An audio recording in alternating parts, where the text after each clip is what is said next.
Oh no!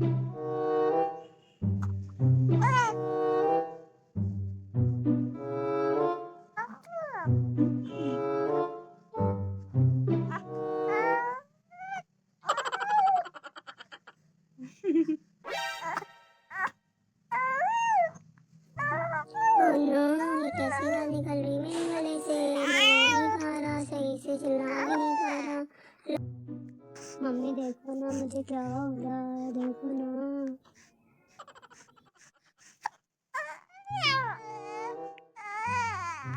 मुझे नींद भी आ रही धीरे-धीरे, पर ये अजीब सी निकलने वाली आवाज़ मेरे गले से मुझे सोने भी नहीं दे रही है। तो फाइनली आवाज़ चली गई। ये अब मैं सो जाऊँगा। Good night.